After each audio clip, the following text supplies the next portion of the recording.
لوی عبادت کې چې کوم دی یو عبادت صلات تسبیح ده، په دې باندې ټیم ډیر لګي، د ورځې هم کېږي د شپې هم کېږي، صرف د مازدیګر نه ماښامه پورې د سحر مونځ نه مخکې وروستو په دغه ټیم کې یا انور راختو انور پرېوتو ټیم کې زوال ټیم کې نه کېږي، باقي هر ټیم کېږي، د غرمې مونځ نه مخکې هم کېږي وروسته هم کېږي، او انور چې راوخیږي تر غرمې پورې بیا هم کېږي زواله پورې، او دغه رنګې د ماښام نه بعد ماسخوتنه پورې، ماسخوتن نه واله سحره پورې دې ټیم کې هم کېږي، دې ټولو ټیمونو کې کېږي. صلات تسبیح کم مونځ دی؟ روایاتو کې راځي نبی علیہ الصلوۃ والسلام خپل مبارک تر عباس رضی الله تعالی عنہ ته فرمای یو خېګړه د سره وکما، یو تحفه دل درکما، یو انعام دل درکما، داسې انعام چې د هغې په کولو سره ستا مخکینی روستنی ستا چې کوم دی دانسته غیر دانسته خطاً په غلطۍ سره قصدن واړه غټ هر قسمه ګناهونه معاف شي. ویل یا رسول الله ضرور راله راکا، ویل ته صلات تسبیح مونځ کوه او د هغه مونځ طریقه دا ده دې سره به الله رب العزت ستا ټول ګناهونه معاف کوي. دا اسانه طریقه ده. صلات تسبیح 4 رکعاته نفل مونځ کولی، 4 رکعاته نفل مونځ کوم صلات تسبیح الله اکبر چې په زړه کې دې دا نیت راشي هم کافي ده، په خولې باندې ویل به ضروري هم نه دي، خو که په خوله دې وویلو نو د زړه او د خولې خبره به دې یو شي، ښه خبره ده. 4 رکعاته نیت به وکړي، په دې کې یو ذکر کول دي صرف 300 پیرې په 4 رکعتونو کې، په یو رکعت کې 15 اویا ځل ویل دي.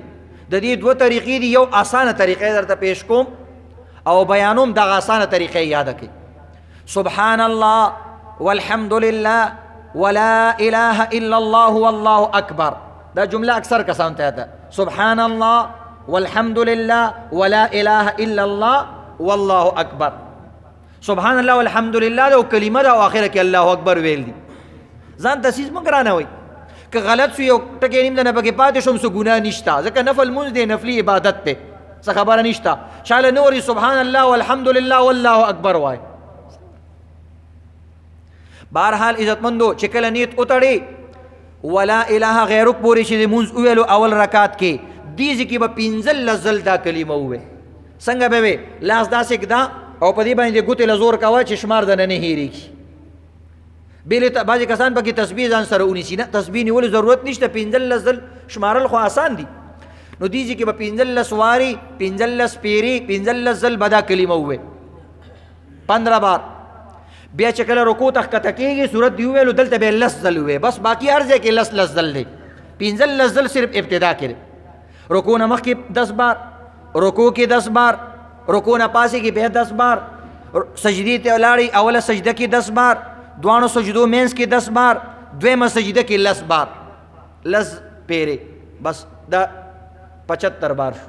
بس بیا دویم رکعت ته پاسې کا ډایرکټ، او چې څنګه پاسې دی بیا دلته 15 بار ووایه، او بیا د رکوع نه مخکې رکوع کې پهله سجده، 2 سجدو مینس کې دویمه سجده کې دغه طریقه.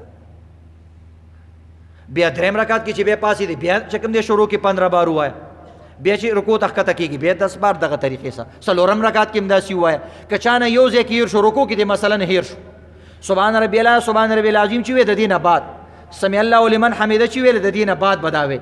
که چا نه هیر شو یو ځای کې نو بل ځای کې ډبل ووایه. رکوع کې ته هیر شو نو رکوع نه چې پاسې دی دلته 60 ځل ووایه.